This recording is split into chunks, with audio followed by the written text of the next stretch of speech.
Hey, what's going on everyone? Welcome to another video. In today's video, I'm going to cover 3 stocks, a couple option strategies you can trade against them, and a couple examples depending on the size of your portfolio. And a quick reminder, if you could like, subscribe, and comment down below any stocks you want me to cover, any option strategies, that'd be much appreciated as this is a smaller channel and we're still growing. And you may be thinking, what are option strategies? What can they be used for? Well, simply put, option strategies can be utilized to create weekly, monthly, somewhat passive income. And they can be utilized in a number of different ways, whether you already own the stocks or whether you are looking to purchase the stocks. So I'll go over those in the video. For the first stock I'm going to cover is Amazon. As you can clearly see, it's been on an upward trend the past 3 months, more of a bullish move. So let's take a look at what type of option strategies you can utilize. So I'm in Robinhood, and I'm going to click over on the bottom right, trade options. And for this example, I'm going to show a cash secured put.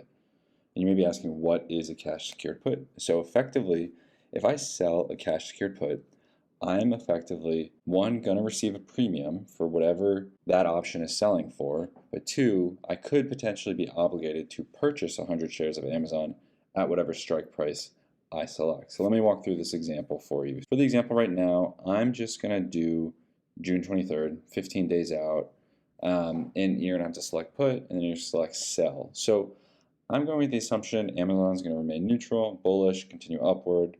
So I'm going to look at, let's just say 115, for example. If I click on this option, you can see the delta is 0.11, implied volatility 32%, so a little bit lower.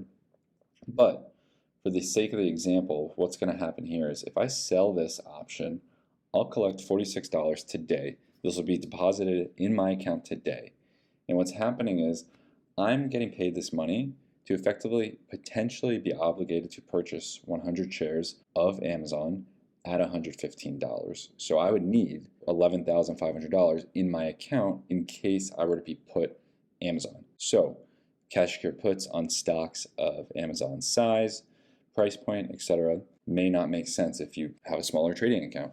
So you may be asking, okay, what can I do if I have a smaller trading account? So I'll walk through a put credit spread. So now what you're going to do is you're going to have 2 option legs on this trade. So you're going to select a buy, and now I'm going to go a leg lower, and I'm going to go to the 110 just for the sake of this example. And what's happening here is I'm protecting myself if the stock continues to move downward below 115. So effectively, I'm going to collect a credit of $27, $26. It's currently June 8th, so it's fluctuating. The market is still open. But what's happening here is I'm effectively putting up $500 of collateral, $500 at risk for this option, and I'm collecting 26. And you may be thinking, well, that's not an amazing return. But if you look at the percentage and the ROI standpoint, you're going to collect, let's say, roughly $25. You're putting up 500. That's roughly 5%. And you have to take into account this option is only going to be open for 15 days. So if you annualize that out, that's pretty solid. But you also have to take into account, where's Amazon been trading? What's the market doing? What kind of macro factors are in play? So definitely take that into account when you choose strike prices, as this is just an example of how to set this up. Now, the second stock I want to cover is Twilio. Twilio is a communication software platform company, a market cap of 11 billion. The option strategy I'm going to show today for Twilio is a cash secure put also, and this is a little bit more of a friendly company to be trading given it's $63. So one option of selling a cash secure put would only require $6,500 roughly to trade the option depending on the strike price. So let's take a look with Twilio. What would happen if I sell a put? So I'm going to sell put. I'm going to go, for this example, let's go to July 21st, 43 days out, kind of the max range I would look at for selling a cash secured put. Twilio is pretty far down relative to the past, year or two of performance, but it's kind of stabilized at this 55, 60, 65 range. So I'm going to look at the 50 cash secure put. This is me saying I'd be willing to purchase 100 shares of Twilio today for $50. So if I go into this trade, I'll effectively collect $61 today for selling this cash secured put. So that's over a 10% return in 43 days, which in my opinion, that's not too bad given I'm willing to purchase Twilio at $50. Looking at this option, 57%, 58% implied volatility, delta of 0.09, so roughly 10% chance of expiring in the money. So to me, this is an attractive strike price stock. But again, you have to look at the time frame you're working with, how much capital you have, what strike price you think the stock could go down to or stay above. And before I jump over to the next one, feel free to take a look at the links in the description down below. There's some awesome resources that I've utilized to learn about options and stocks, so feel free to take a look in the description below. Now for the last example, Apple. As you can see here, it has a low of around 125. It's been on a tear all the way up to 180. So let's take a look at the option chain here, what we can do. Let's say you are bearish on Apple, continuing with this much momentum, maybe over purchase at this point. So let's look at a call credit spread.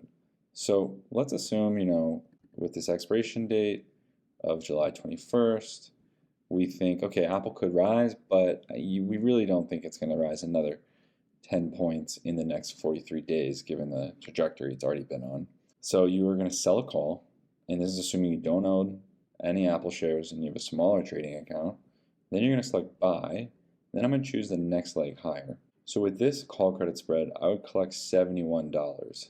But definitely keep in mind, the strike price of 190, it's only 10 points higher than where Apple's currently trading. So you do have to have a more bearish outlook on where Apple's trading today and where it will trade over the next month or so. So definitely keep that in mind when choosing strike prices and when choosing the option strategy. If you're extremely bullish on Apple, then the call credit spread is not the strategy you want to execute. You want to sell or trade a put credit spread like we did before. So let's look at that. Let's select the 170, for example. The next leg, one leg lower, we would buy 165. So now if we trade a put credit spread, roughly 10 points, 15 points lower than where Apple's trading today, you would collect $56 of premium.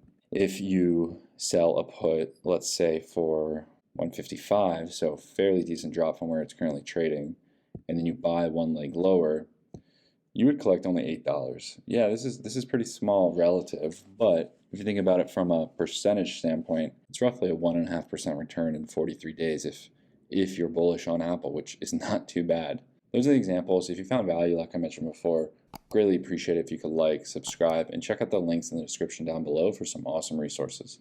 Hope you have an awesome day, and we'll talk to you soon.